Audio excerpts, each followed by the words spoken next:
sampaikan apa tadi itu. Saking bingungnya dah nyari ngambil kitab yang biasa pagi kita bahas, yaitu kitab Al-Mawaid Al-Usfuriyah. Ya tentunya kalau kemarin Jumat pagi telah kita sampaikan hadis yang pertama, untuk sore hari ini akan kita sampaikan hadis yang kedua. Jadi ada 40 hadis. Barang siapa yang mempelajari 40 hadis, maka mereka akan mendapatkan satu keutamaan yang luar biasa, sebagaimana yang Rasul Shallallahu Alaihi Wasallam sampaikan. Untuk mempersingkat waktu, kita akan sampaikan yaitu hadis yang kedua dari kitab ini. Dikatakan Ali bin Mas'ud radhiyallahu taala anhu, dari Abdullah bin Mas'ud, semoga Allah ridho kepadanya. Qala, dia berkata, qala Rasulullah sallallahu alaihi wasallam, yaitu telah bersabda Rasul sallallahu alaihi wasallam. Rasul berkata atau bersabda, al-fajiru, pendosa atau orang yang melakukan perbuatan dosa, ar-raji, yang dia berharap rahmatallahi ta'ala, selalu berharap akan rahmat kasih sayang Allah Subhanahu wa ta'ala, dia adalah aqrabu ilallahi ta'ala, lebih dekat kepada Allah ta'ala dibandingkan siapa? Minal abidi al-muqnit, dibandingkan ahli ibadah yang kunut. Kalau bahasa Arab ada kunut pakai tak, ada kunut tok pakai tok. Beda lafaz, beda makhraj, beda arti. Kalau kunut ini yang biasa kita baca doa kunut, artinya dia langgeng dalam amal taat. Tapi kalau kunut tok pakai tok, itu artinya dia berputus asa dari rahmat Allah Ta'ala. Jadi pendosa yang selalu berharap akan rahmat Allah itu lebih baik, lebih utama, lebih dekat kepada Allah dibandingkan ahli ibadah yang tidak berharap rahmat Allah. Dia putus asa dari rahmat Allah Subhanahu wa Ta'ala. Ini hadis Rasul Shallallahu Alaihi Wasallam. Ini hadis menggambarkan perbandingan antara al-fajir yang raji birahmatillah dengan al-abid yang al-muqnit.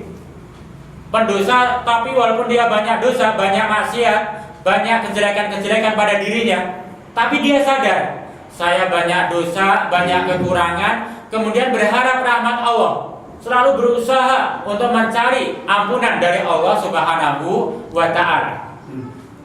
Dengan kesadaran dia selalu berusaha membenci kemaksiatan yang dia lakukan, dan dia berusaha untuk mencari rahmat Allah, mencari ampunan Allah Subhanahu wa Ta'ala. Ini lebih baik daripada ahli ibadah yang dia merasa sok banyak amal sampai-sampai lupa akan rahmat Allah. Ini artinya al-abid al-muqnit. Dia membanggakan diri dengan amal-amal ibadahnya sampai-sampai lupa untuk mencari ampunan Allah Subhanahu wa Ta'ala. Itu perbandingan antara dua orang ini. Tapi hal ini punten, jangan kita salah dalam memahami. Dan kalau begitu banyak dosa nggak apa-apa lah. Banyak maksiat nggak apa-apa. Yang penting mencari rahmat Allah, bukan begitu dalam istidlal, pengambilan dalil hadis ini. Pengambilan dalil yang benar dalam hadis ini, manakala kita termasuk orang-orang yang al-fajir, sholat ongko, puasa ongko, tapi juga banyak dosa, banyak kewajiban yang kita tinggalkan, banyak larangan yang kita lakukan. Umpama kita sadar masih banyak kekurangan dalam kita menjalankan agama. Kalau kita menyadari bahwa kita al-fajir, maka hendaklah kita selalu jangan putus asa, selalu berharap mencari rahmat Allah Subhanahu wa Ta'ala. Artinya jangan sampai berhenti dari ketaatan Ibarat orang Jawa, kadung basah, udah basah baik sekalian. Kadung banyak dosa, banyak maksiat, udah maksiat baik sekalian. Gak perlu ada ketaatan. Jangan putus asa. Walaupun banyak dosa, banyak maksiat, tetap terus. Yaitu berusaha melaksanakan perintah. Berusaha melaksanakan perintah, nyebur lagi dosa, gak apa-apa, terus mengharap rahmat Allah Subhanahu wa ta'ala. Ini lebih baik daripada al-abid yang muknit. Dari sejak kecil banyak amal ibadah, tahu-tahu melakukan dosa sekali, sekali dosa ini dah putus asa, dosa balik sekalian. Nggak kembali kepada ketaatan. Itu lebih jelek yang kedua ini. Jadi kalau kita merasa kita banyak dosa, banyak maksiat, banyak kekurangan, jangan putus asa. Tetap terus dan terus. Yaitu istiqomah dengan apa yang ada pada diri kita dari satu kebaikan, jangan putus asa. Itu satu. Pelajaran yang kedua, kalau kita termasuk orang yang abid, ahli ibadah, sholatnya rajin, puasa rajin, dan lain sebagainya rajin, maka pelajaran yang diambil, jangan berputus asa sehingga lupa mengharap rahmat Allah, lupa untuk mohon ampun kepada Allah, jangan. Tapi adalah tetap berusaha mencari rahmat Allah. Hal ini mengandung pengertian, kalau kita termasuk ahli ibadah, jangan ujub. Ini benar. Jangan, saya jenggotnya sudah lebat, pasti surga saya. Ini benar ya. Pakaian saya udah pakaian Arab kok, pasti surga saya. Nah, itu namanya al-abid al-mukhlid, dia ahli ibadah, tapi dia berputus asa dari rahmat Allah. Dia merasa dirinya adalah terbaik, segala-galanya, merasa sudah masuk surga dengan amal-amal yang dia lakukan. Nah, itu termasuk mukhlid. Dalam hal ini nanti ada hadis yang lain sebetulnya, bahwa Rasul menyatakan kewajiban kita adalah beramal dan terus beramal, dan istiqomah dengan amal. Dan dengan amal-amal yang kita lakukan itu, jangan sampai kita menyombongkan diri, jangan ujub dengan amal itu. Sebab amal, kata Rasul, bukan penjamin masuk ke dalam surga. Hal ini sebagaimana Rasul menyatakan, qaribu wasaddidu, terus qaribu, mendekatkan diri kepada Allah sedekat-dekatnya, mencapai tingkatan yang agak benar, wasaddidu, dan terus istiqomah dalam beramal. La yanjua ahadum minkum bi amalihi. Jadi tidak akan selamat seseorang dari kita semua dengan sebab amal itu, tidak. Satu sisi Rasul menyuruh kita untuk beramal, sisi yang lain amal tidak menjamin masuk ke dalam surga. Sampai para sahabat bertanya, "Qila wala anta ya Rasul?" Termasuk amal-amal engkau ya Rasul? Iya, kata Rasul. Wala ana. Iya, termasuk amal-amalku, tidak menjamin aku masuk ke dalam surga, kata Rasul. Illa, kecuali ayatahum madiyanallahu birahmatin minhu wa fadl, kecuali Allah mencurahkan rahmatnya kepadaku dan juga karunia-nya. Maka kita beramal jangan ujub, sebab amal ini merupakan salah satu wasilah untuk mendapatkan rahmat Allah. Itu dalam satu hadis yang lain. Untuk menguatkan hadis ini oleh mu'alif atau pengarang, yaitu Syekh Al-Uswur atau Syekh Muhammad bin Abu Bakar, yaitu menyampaikan hikayat. Jadi sistem kitab kuning ini ada hadis, ada hikayat, gitu. Jadi hikayat itu artinya cerita orang-orang terdahulu, kisah-kisah, gitu maksudnya. Yang pertama dikatakan oleh beliau, wa ala hadha hikayah anna rajulan mat. Ini yang kedua. Riwayat yang pertama dikatakan dari Abu Hurairah radhiyallahu an, anna rajulan lam ya'mal khairan qat illa at-tauhid. Ada seseorang yang dia mati dan dia belum pernah melakukan amal kebaikan sama sekali, kecuali dia itu hanya punya iman saja, sama sekali belum pernah melakukan kebaikan. Tapi dia punya tauhid, kemudian dia mati. Falamma hadarahul maut, ketika datang kepadanya al-maut, yaitu kematian, qala li ahlihi, dia berkata kepada keluarganya, idza ana mitu fa ahraquni binnar. Kelak kalau aku mati, pesan dia, berpesan kepada keluarganya, kelak kalau aku mati, bakarlah aku dengan api. Hatta tad'uni ramadain daruni fil bahr fi yaumin rihin.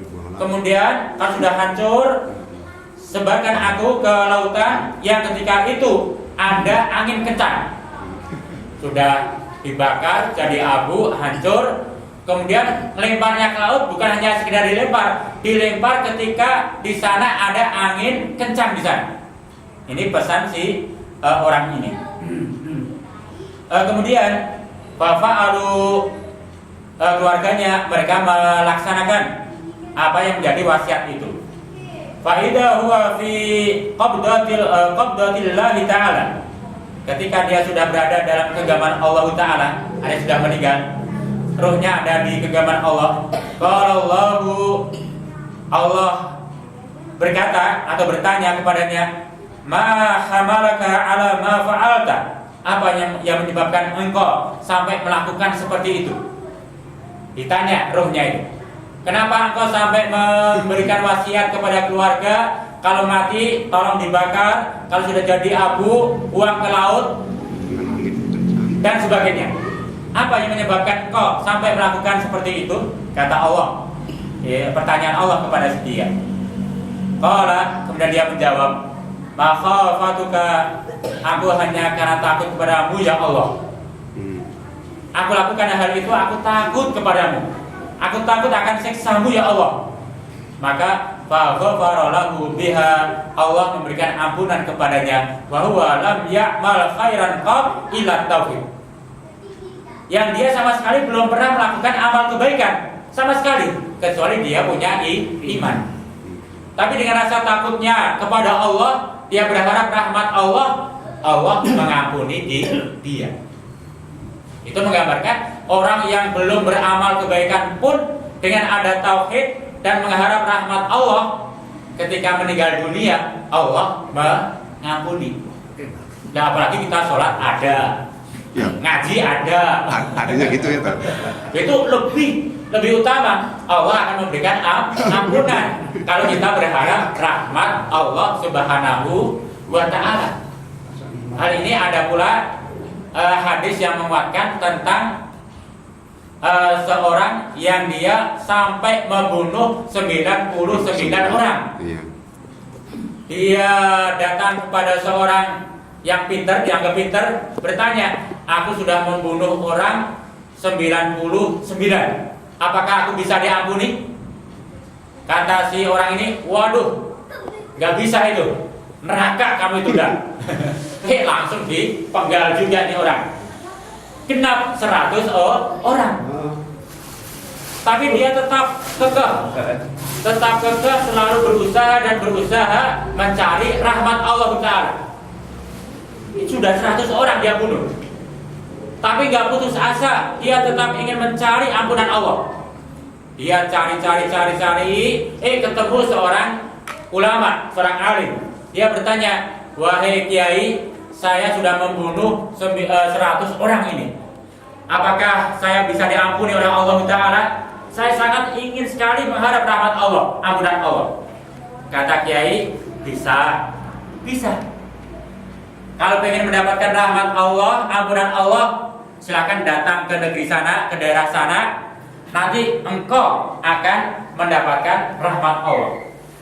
Sama sekali orang ini belum pernah melakukan kebaikan. Dia dari tempat sang kiai menuju desa yang ditunjuk oleh kiai, dalam perjalanan dia meninggal. Sampai 2 malaikat rebutan. Malaikat rahmat ingin mengambil dia, tapi malaikat yang menyiksa ingin mengambil dia, rebutan dia. Artinya dalam satu hadis diterangkan si mayit ini akhirnya setelah diukur jarak antara kiai sama mayit sama tempat yang dituju lebih dekat dengan tempat yang dituju. Kemudian diambil oleh malaikat rahmat. Itu atas izin Allah Subhanahu wa Ta'ala. Bahkan hadis itu digambarkan, diceritakan lebih jauh ketika si pembunuh ini berjalan, itu belum dapat separuh dari perjalanan. Diterangkan belum dapat separuh dari perjalanan. Tapi karena dia sangat mengharap rahmat Allah, sampai-sampai bumi Allah geserkan, sehingga si mayit ini lebih dekat kepada tempat tujuan. Itu merupakan rahmat Allah Subhanahu wa Ta'ala. Jadi selalu berusaha mencari ampunan dan rahmat Allah Subhanahu wa Ta'ala. Itu sebagai penguat dalam cerita tadi. Ada hikayat yang kedua, kisah yang kedua. Ini mudah-mudahan kita bisa mengambil pelajaran. Dikatakan wa hadza hikayah. Ada kisah di sini. Anna rajulan mata ala ahdi Musa alaihissalam.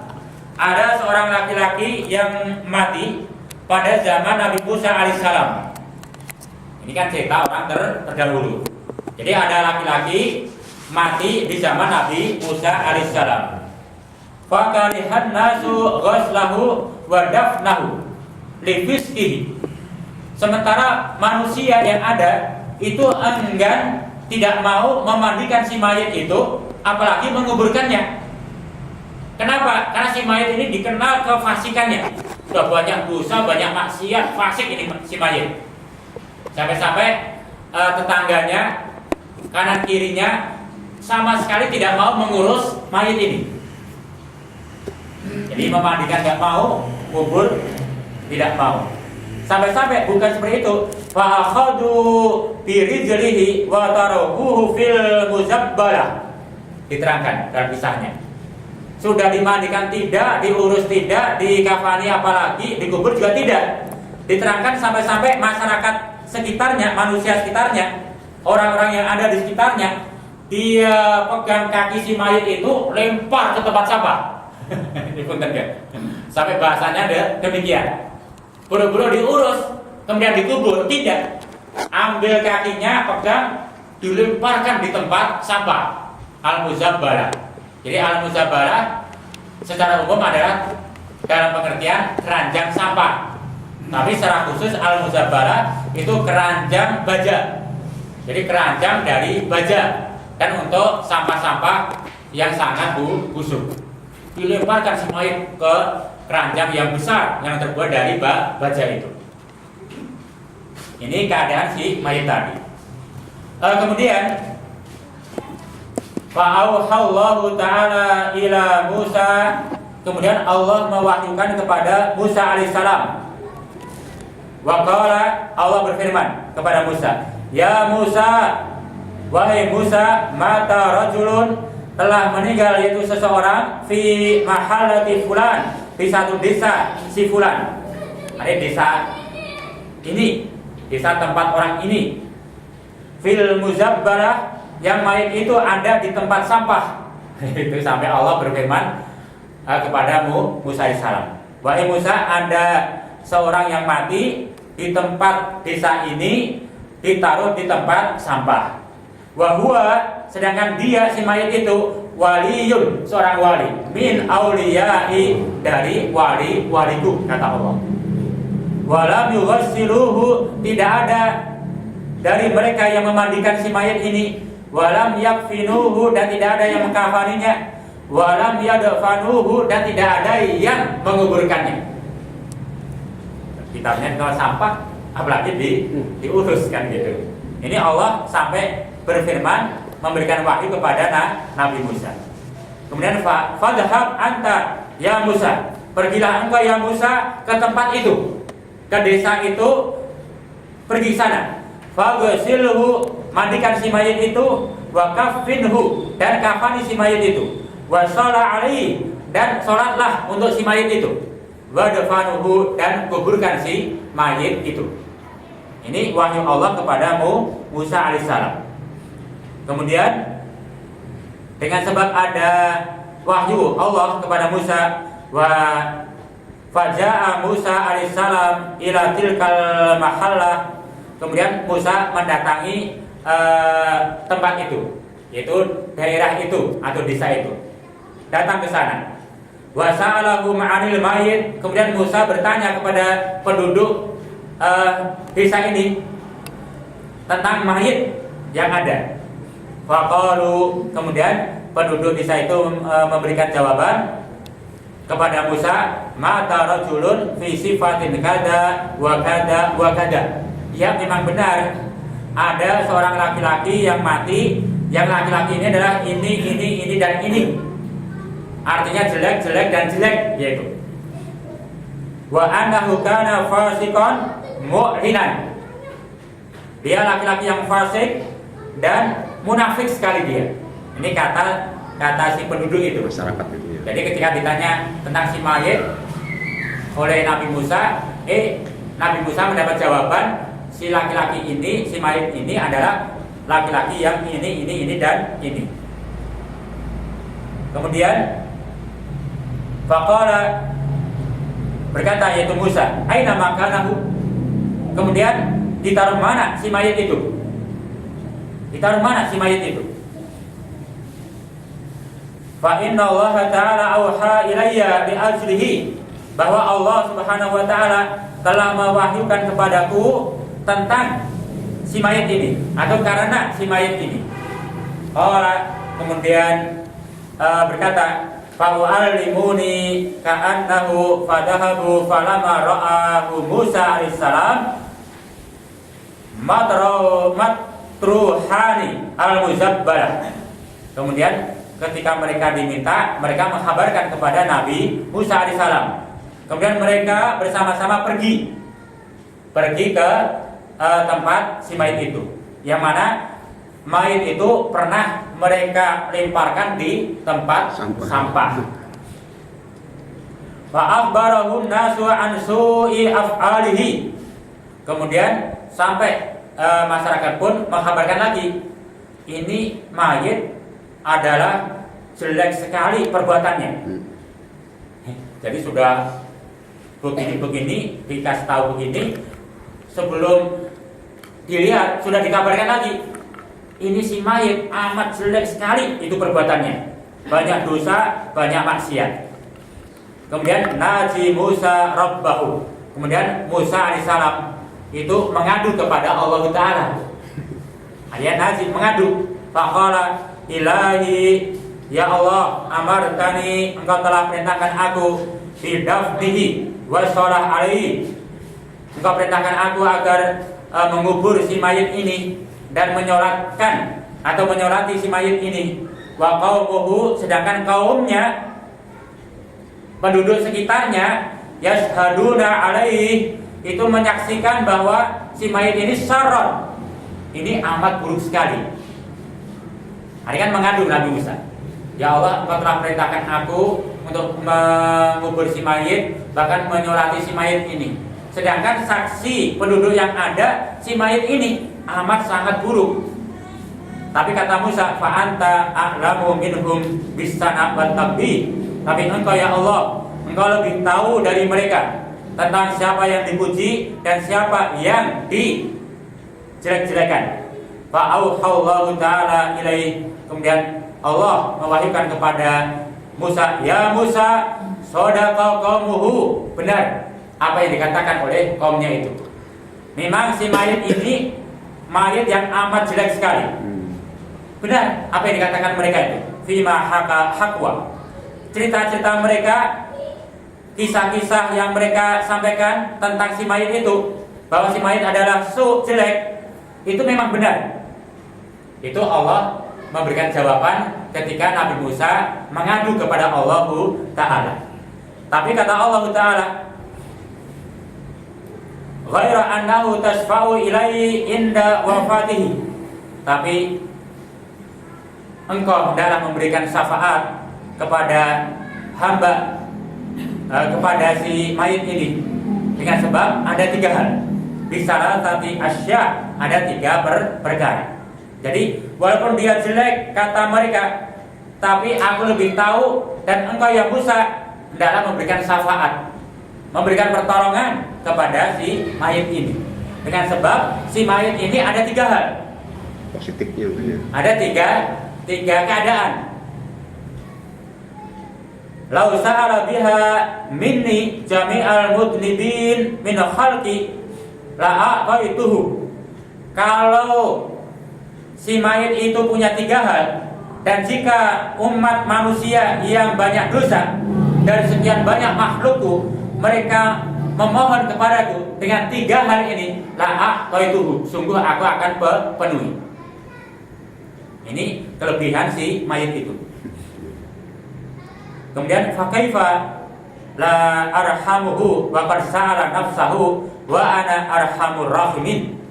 Sampai mengajak untuk berpikir kepada Musa, ya Musa, coba pikirkan. Dia walaupun jelek, tapi dia selalu minta rahmat kepadaku atas dirinya sendiri. Dia sadar dia jelek, tapi dia pun senantiasa minta rahmat kasih sayang dariku. Maka mana mungkin aku akan menolak untuk memberikan rahmat kepadanya. Itu sampai Allah menceritakan demikian. Kemudian dikatakan qala Musa, berkata Musa alaihissalam, ya Rabbi, wahai Rabbku, ya Allah, wa ma as-salasah, apa yang 3 hal itu? Ini sampai Musa pengen tahu apa yang 3 hal itu. Nah, ini bisa menjadi pelajaran kita semua. Wa ma as-salasah, qala Allah Ta'ala, kemudian Allah memberikan jawaban, lima danat wafatuhu, ketika datang atau mendekati kepada si mayit itu akan kematiannya, menjelang detik-detik kematiannya, qala ya Rabbi anta ta'lamu minni ini kuntu irtakabal ma'asi wa kuntu karihal ma'siyah fi qalbi. Ya Allah, engkau lebih tahu tentang aku. Aku ini orang yang banyak dosa, banyak maksiat, tapi aku sangat benci dengan kemaksiatan. Itu si mayit tadi sebelum meninggalnya.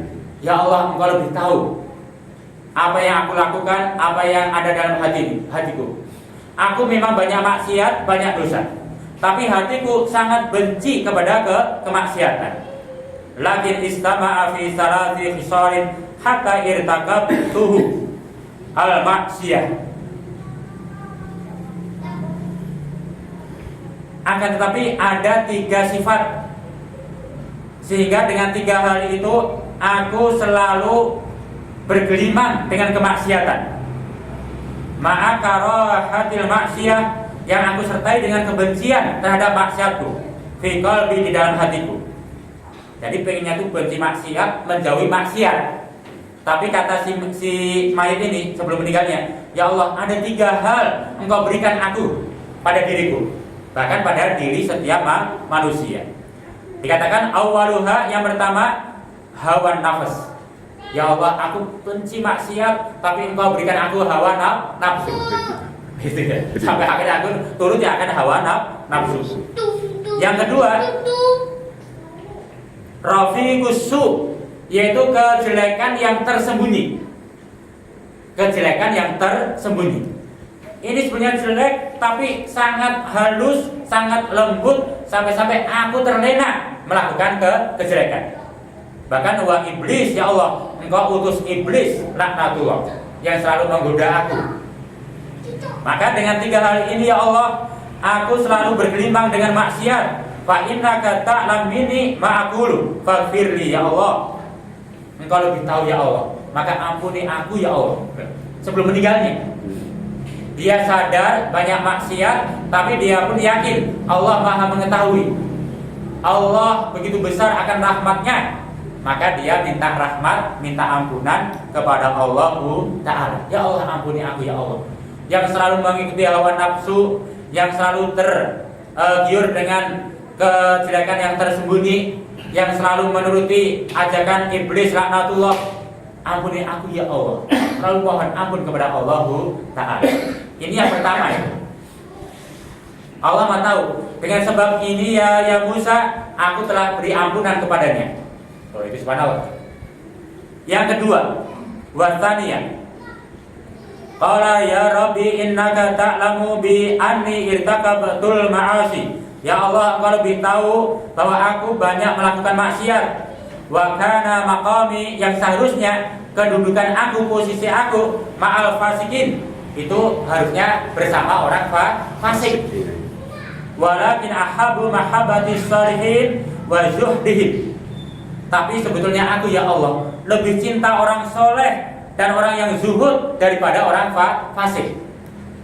Jadi orang banyak melakukan kemaksiatan, kefasikan, tapi hatinya sebetulnya lebih cinta kepada orang-orang soleh dan orang-orang yang zuhud. Kemudian dikatakan wal maqama ma'ahum kana ahabbu ilayya minal fasikin. Saya lebih senang duduk bersama orang-orang yang soleh, orang-orang yang zuhud dibandingkan orang-orang fasik, ya Allah. Kalau daripada nongkrong-nongkrong di kafe, saya lebih senang di masjid taklim, ya Allah. Tapi terpaksa saya ada di kafe, ya Allah. ini sampai dia sadar banyak duduk di kafe, banyak maksiat, itu badannya. Tapi hatinya sebenarnya lebih senang untuk bermajelis taklim. Itu hatinya. Dorongan-dorongan kemasyarakatan yang lebih banyak cenderung ke maksiatan mendorong dia maksiat, tapi hatinya ke masjid. Itu yang kedua. Lah orang yang badannya ke kafe maksiat tapi hatinya ke masjid, itu sampai Allah ampuni kalau dia mengharap ampunan Allah. Nah apalagi kita yang nongkrongnya di masjid mengharap rahmat Allah, itu insya Allah amin, amin. bisa dipastikan insya Allah akan mendapatkan rahmat Allah. Itu yang kedua. Adapun yang ketiga dikatakan oleh Allah Ta'ala di sini,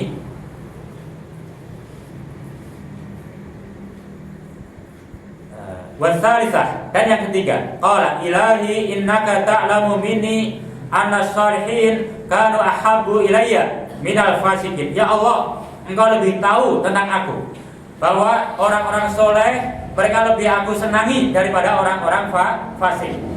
Hatta lau istaqbalni rajulan salih wa tariq, bahkan kalau seandainya menghadap kepadaku yaitu dua orang, antara orang soleh dan orang yang salah, la qadamtu ma jatas salih ala tariq, aku lebih mendahulukan orang soleh daripada orang yang salah. Walaupun banyak salah, banyak maksiat, tapi kalau ada tamu antara ini orang soleh, orang baik, dan orang yang tidak baik, saya itu lebih cinta orang baiknya daripada orang jeleknya. Itu kata si Mai tadi sebelum meninggalnya.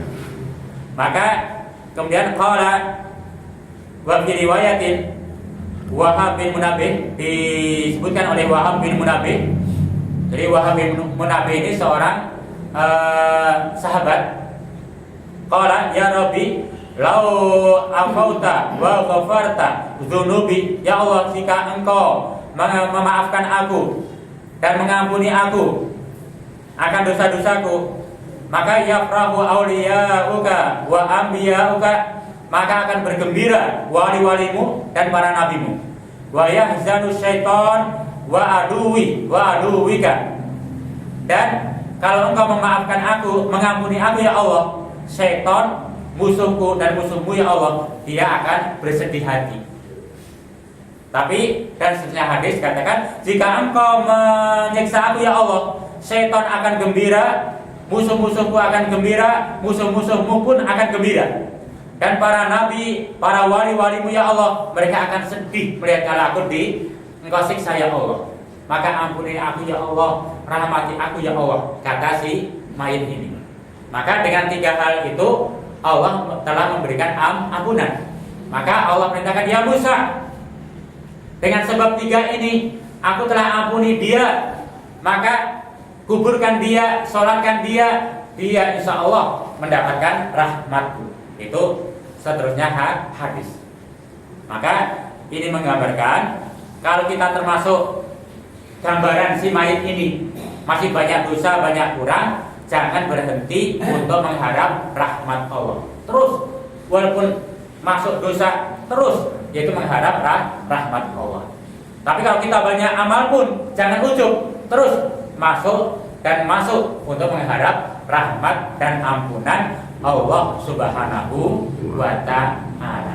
Maka yang terbaik kalau kita membandingkan ini orang yang dosa maksiat tapi mengharap rahmat Allah, lebih dekat, lebih baik, lebih utama di sisi Allah dibandingkan ahli ibadah yang putus asa tidak mengharap rahmat Allah. Tapi yang lebih baik orang yang dia ahli ibadah selalu mengharap rahmat Allah Subhanahu wa ta'ala. Artinya kita banyak ibadah yaitu adalah sadidu, yaitu istiqomah. Sebab istiqomah itu gambaran bahwa kita selalu masih mengharap rahmat Allah Subhanahu wa ta'ala. Nah, ini hadis yang kedua. Mungkin untuk lebih jauhnya kalau masih ada waktu antara 5 menit, maka kalau ada pertanyaan.